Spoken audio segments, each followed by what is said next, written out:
અને સાહેબ એનાથી વિશેષ વાત કે આપણા સંતાનો મોટા થાય, આપણા સંતાનોનું ને આપણા ચપ્પલનું માપ એક થઈ જાય અને આપણાને એના કપડાનું માપ જદી એક થઈ જાય ને સાહેબ, તે દિવસે એના મા બાપ મટી જવાનું છે ને એના દોસ્ત બની જવાનું છે. તારી કોલેજ કેવી રહી, તારી સ્કૂલ કેવી રહી, તારા શિક્ષકો શું કરે છે, અને કાંઈ કામ ન હોય ને તો વર્ષની અંદર પેરેન્ટ્સ મિટિંગમાં સાહેબ તમે નથી જતા. મને ખબર છે, હું સ્કૂલ લઈને બેઠી છું, મારે 350 છોકરાઓ છે. પેરેન્ટ્સ મિટિંગની અંદર તમે ક્યારેય નથી જતા અને પછી વર્ષના અંતે તમે ફરિયાદ કરો કે મારા દીકરાને તમે કાંઈ શીખવાડતા નથી.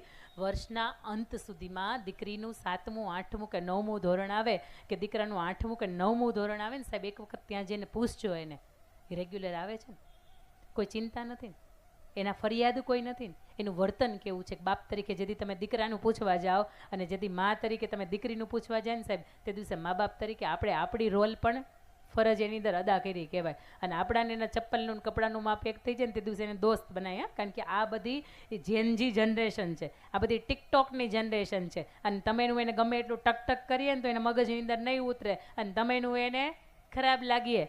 અને દુનિયાનું કોઈ માણસ એમ કે બરોબર છે તાર પપ્પા થાવા આવા જ છે, તને ખીજાતા જોઈ કે તને કોઈ દિવસ કપડાં પહેરવાની છૂટી આપે જ નહીં, તને કોઈ દિવસ મૂવી જોવા જવા જ ન દે, તરત જ આપણને એવું લાગે કે બરોબર છે તું જ હાંચો છો, મારા પપ્પા ખોટા જ છે, આખા ગામને જવા દે, મને એકને જ ન જવા દે. બેટા તમને નથી જવા દેતા ને તો કંઈક ચિંતા છે. કારણ કે તમે 12 વર્ષના થઈ જાઓ ને એટલે માને અને પપ્પાને બેયને પૂછજો કે તમને ઊંઘ આવે વ્યવસ્થિત, ઊંઘ ઉડી જાય. કારણ કે જેમ જેમ તમે યુવાનીના ઉંમરે આવો, જેમ જેમ તમારા શરીરમાં પરિવર્તન થાય એમ એમ એની ઊંઘ છે ને એ ઉડતી જાય. અને બાને ખાસ કરીને આ વાતના માધ્યમથી મારે તમને વિનંતી છે કે આપણી દીકરી આવડી હતી ને તે દુને આપણે એને જમાડતા શીખ્યા છીએ. મોટી થાય એના વાણીના, એના વર્તનમાં, એના દેખાવાની અંદર, એના પહેરવેશની અંદર, એની બોલી ચાલીની અંદર, આ બધાની અંદર પરિવર્તન આવે ને તો એક વખત એની માને કહેજો તું જો થોડોક સમય બદલાયો છે. મને એવું લાગે છે કે ગઈકાલે દીકરી છે ને એ આવી રીતે બોલતી હતી, આજે કેમ આવી રીતે બોલે છે. અને જે દિવસે તમે તમારા સંતાનોને સમજાવતા હોય ને એ અકળાય ને તે દિવસે બરાબર ધ્યાન આપજો કે આ અકળાણા કેમ, એને નથી કેમ ગમતું, સાચું છે છતાંય કેમ નથી ગમતું. બાગબાન મૂવીની અંદર તમે જોયું હશે, બાગબાન તો લગભગ અહીંયા જોયું જ હશે. હું મૂવી એટલા માટે જો કે એમાંથી સારી વાત મને ક્યાં મળે. એની અંદર એની માં છે ને એ કિટ્ટી પાર્ટીની અંદર વ્યસ્ત છે, એને ખબર નથી કે કોલેજની અંદર આવતી અડધી રાતે મૂકવા મારી દીકરીને કોણ આવે છે. પણ ઓલા બા હોય ને હેમા માલિની બેન જાગતા હોય ને જોયા કરે કે હા ઓલો છોકરો છે ને એ તને કંઈક છંછેડતો હતો, અને તે દિવસે બા તરીકે એનો સામનો કરવા માટે જાય છે. એટલે ખાસ કરીને આ સંતાનો કેવી રીતે ચાલે, કેવી રીતે બેસે, કેવી રીતે ઊભા થાય, અને ખાસ કરીને જેના લગ્ન નથી થયા એ દીકરી ક્યાં જાય છે, શું જાય છે, આની જવાબદારી રાખવાની મા બાપ તરીકે આપણી જરૂરિયાત છે. બાકી આ પંચ તો બેઠું જ છે, આ ટીમ આખી બેઠી જ છે, તમારી મદદરૂપ થવા માટે જ બેઠી છે. પરંતુ એ ઘટના બની જાય સાહેબ અમારા મહેસાણાની. હું એટલા માટે કહું છું કે લાલજીભાઈને જ્યારે પણ મળવાનું થાય ને ત્યારે એમ કે બેન અમે માત્ર પાટીદાર સમાજની જ નહીં, કોઈ પણ સમાજની દીકરી ઘર છોડીને આંગણાની ઘરની બહાર જાય એટલે એને પાછી લાવવા માટે કદાચ અમે અમારા જાન ઉપર ખેલવું પડે ને તો એમ ખેલી જાય, પણ એ દીકરીને અમે ગમે એમ કરીને પાછી લઈ આવે. અને એ દીકરી લગ્ન કરી લે. આ પહેલાં છે ને આ ઉમરું હતું ને ઘરનું, આ ઉમરું આવે ને આવી રીતે ઉમરું, તો આમ તમે ઘરની બહાર આમ જાઓ ને તો તમને ઠેસ વાગે.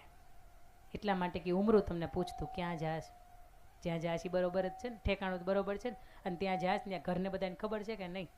આજે આ ઉમરું સિસ્ટમ નીકળી ગઈ એટલે કોઈ પૂછવાવાળું છે ને તો આપણને ગમતું નથી.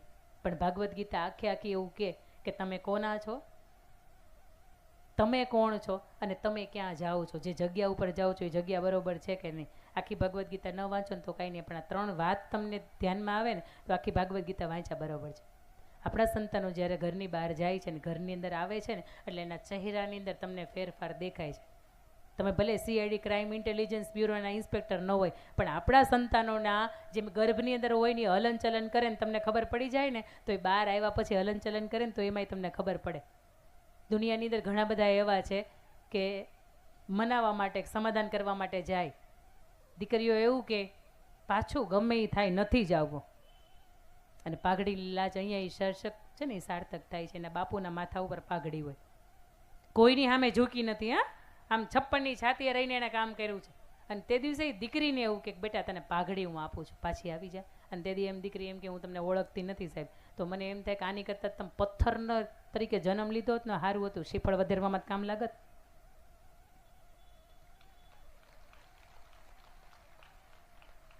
તમારો જ્યારે જ્યારે જન્મ થયો ને અને તમને પહેલી વખત આમ હાથમાં લીધા ને, તમારો આમ ચહેરો જોયો ને, ત્યારે અમને કોકે સમાજે એમ કીધું, લે દીકરી એવી.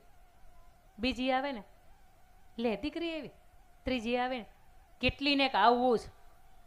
આ સમાજ છે, જેમાં 2 ને 3 જેને સંતાનો છે ને એને તો અઢળક વાર દુનિયાએ કીધું. મારે તો જોડવા છે ને 2 સાડા 5 વર્ષની દીકરીઓ. આ સમાજ મને એમ કે, હે બેન તમને એમ નથી કે એક દીકરાને જન્મ આપીએ, પણ એ 2ના રાજમાં હું કેટલી રાજી છું એક વખત મને પૂછો જ ખરા. મને જરી કે એવું નથી કે મારા સંતાનમાં દીકરો નથી, કારણ કે ઈશ્વરે શ્રેષ્ઠ સંતાન આપ્યું છે ને સાહેબ, એની અંદર રાજીપો હોય. એ બીજા સંતાન સ્વરૂપે દીકરી આવે દીકરો આવે કાંઈ ફેર નથી પડતો. બા ખાસ કરીને આપને હું કહું છું, જેથી કિડની ફેલ થઈ ગઈ હોય, જેથી આ ગોઠણની ઢાંકણી ખરી ગઈ હોય, જેથી કમરનું ઓપરેશન કરાવ્યું હોય, આ મોતિયાનું ઓપરેશન કરાવ્યું હોય ને, તેથી દીકરો એમ નથી કહેતો કે હાલો બા તમને હું દોરીને લઈ જાઉં. તેથી આ ઘરની આંગણે છે ને દીકરી એમ કહે છે કે બા મારો જન્મ થયો હતો ને તેથી ભલે તમે મારી યારે મોઢું વાંકું કર્યું, પણ અત્યારે તમારો ખાટલામાં પડ્યા છો ને, આવો તમને હું ઊભા થઈને લઈ જાઉં. કારણ કે હરિવંશ પુરાણ આ વાત નીકળી છે ને, એટલે મારે તમને કહેવું છે, હરિવંશ પુરાણની અંદર આ વાતનો ઉલ્લેખ છે. ભગવાન શ્રી કૃષ્ણના બહેન સુભદ્રાનો જન્મ થયો ને, ત્યારે દેવર્ષિ નારદે નારાયણને પૂછ્યું, ભગવાન કેવા મા બાપ હોય એના ઘરે તમે દીકરીનો જન્મ આપો, કેવું ઘર હોય કે એની અંદર દીકરીનો જન્મ થાય. અને ત્યારે ખુદ નારાયણ આ વાતને બોલે છે, જે હું અહીંથી મારે તમને કહેવી છે. દીકરીનો ઘરે જન્મ કેવા ઘર હોય તો થાય. અને તેથી નારાયણ એવું કહે છે કે જે પરિવાર કે જે મા બાપ કે જે દંપતી સતત 3 વર્ષ સુધી કોઈ પણ એક ભગવાનની સેવા કરે, ભગવાનને ઉઠાડવાના, જમાડવાના, એનો થાળ ધરાવવાનો, એના વાઘા બદલાવાના, એને નવડાવવાના, સતત 3 વર્ષ સુધી એક પણ દિવસ પાડવાનો નથી. 3 વર્ષ સુધી કોઈ પણ એક ભગવાનની તમે સેવા કરો, 111 જેટલા વૃક્ષ વાવો, 1111 જેટલા બ્રાહ્મણોને એક સાથે બેસાડીને જમાડો, 11,000 જેટલા તમે યજ્ઞો કરો, 1 લાખ ગાયનું દાન આપો, અને કુળદેવીની કૃપા થાય. આ બધું ભેગું થાય ને તો ઘરની અંદર એક દીકરીનો જન્મ થાય. એટલે 2 હોય ને 3 હોય ને તો સમજો ઈશ્વરના ચોપડાની અંદર આપણે કેટલા સૌભાગ્યશાળી છીએ. એટલે ખાસ કરીને બાને દાદાને એમ લાગતું ને કે મારા નાના ત્યાં તમથી બહુ હરખાય છે, પણ 2 આવી 3 આવી. પણ મારે તમને કેવું છે કે દીકરી આવી છે ને એમાં કાંઈ વાંધો નથી, ઈશ્વરે એક સ્વરૂપ જોઈને આપ્યું છે તમને. પણ એ દીકરીઓને જે દિવસે અમે હાથમાં લીધી હોય ને ત્યારે એને સપના જોયા હોય કે મારી દીકરી મોટી થાય ને ત્યારે આ બનાવીશ, એને ક્રિકેટર બનાવીશ, એને સિંગર બનાવીશ. સમજો આ કિસ્સો સમજવા જેવો છે.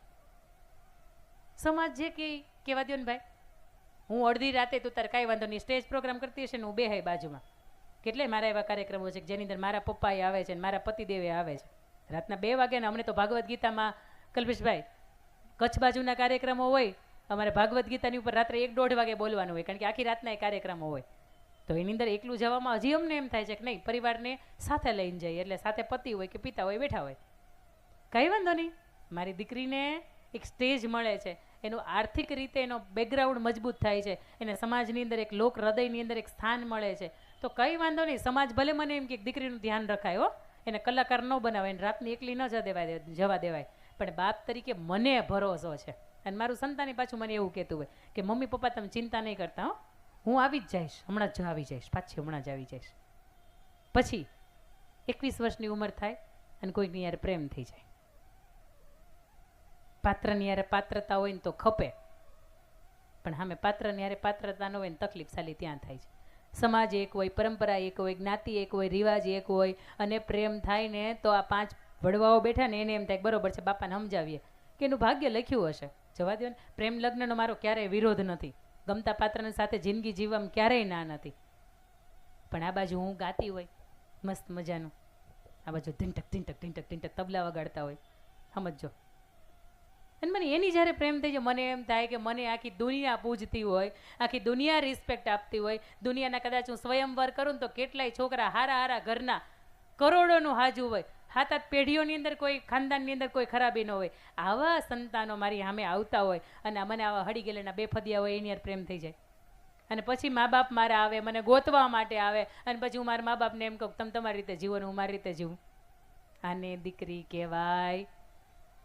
આ નાના નાના છોકરાઓ છે ને એને ખબર છે કે આને દીકરી ન કહેવાય. અને પછી આપણને અંદરથી મા બાપને અફસોસ થાય કે આને ખોટું હાળું સ્ટેજ આપ્યું, આને ખોટી નામના આપી, આને ખોટી પ્રતિષ્ઠા આપી, એની રીતે એ કરી ખાત.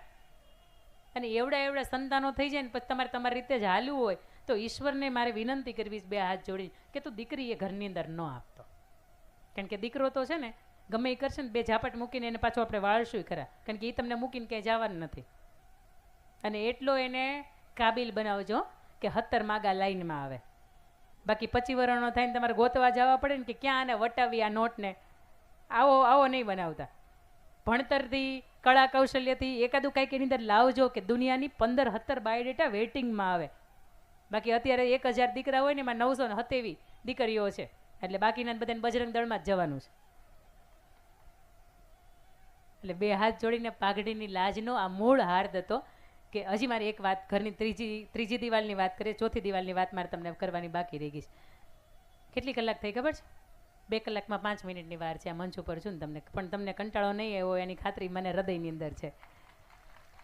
આ ઘરની ત્રીજી દિવાલ છે કે જેની અંદર 12 થી 22-25 વર્ષના સંતાનો છે ને સાહેબ, એની સામે બહુ જવાબદારીને હારે હાલવાનું. તમારે બેને બાંધવાનું થતું હોય ને તો ઘરની બહાર બાંધી આવજો, અહીં પાળા ઉપર બેહીને બાંધી આવજો, બે દંપતીની વિનંતી. પણ ઘરની અંદર તમારા સંતાનો તમને જોતા હોય ને આવી રીતે ઝઘડતા નહીં, કારણ કે એને ખબર પડી ગઈ ને મા બાપને ભળતું નથી, એટલે ગમે એક પક્ષને લઈને મમ્મી તું તો કે પપ્પાને મારે એને જવું જ છે, મને એ જ ગમે છે. અને પછી ઓલાને ભળતું જ ન હોય તો એમ કે હા તમે તાકી જિંદગી હક નથી લેવા દીધું, એને હક લેવા દો.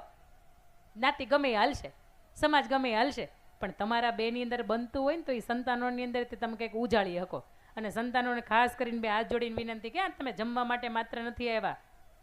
મા બાપનું કે સમાજનો આ સરસ મજાનો કાર્યક્રમ છે ને, એ કાર્યક્રમની લાજમાં રાખવા માટે તમે આવ્યા છો. આ ઘરની ત્રીજી દિવાલ અને સંતાનો જેથી સાહેબ મજબૂત હોય ને, અને તમે આખી જિંદગીમાં કરી ન શક્યા હોય ને કામ એ તમારા સંતાનો શ્રેષ્ઠ રીતે કરે ને, તો આખી દુનિયા તમને નતમસ્તક વંદન કરતી હોય. એટલે ચા વેચવાવાળો મા બાપ મરી ગયા આખી જિંદગી ઢવડા કરીને ભેગા કરી અને ચા વેચતો તો લ્યો આજે પ્રધાનમંત્રી બની ગયો. વિશ્વ એને સલામ કરે ને સાહેબ, કરે. રાજકારણની ભાષામાં મારે કોઈ અહીંયાથી વાત નથી કરવી, પણ આ એટલું ચોક્કસ છે કે સંતાનો જે દિવસે આગવી એક ઓળખ ઊભી કરે, સંતાનો જેથી મા બાપના નામ, હાથ પેઢીના નામ એને કોણ છે, એ ક્યાંના છે, આજ તમે સર્ચ કરો, એનું વતન ક્યાં હતું, એના માતા પિતા કોણ હતા, એનો ઉછેર ક્યાં થયો, ક્યાં ભણ્યા. તમને કોઈ વ્યક્તિ સ્કીપ કરે એવી રીતે નહીં, તમને કોઈ વ્યક્તિ સર્ચ કરે ને આવી રીતે જીવાય.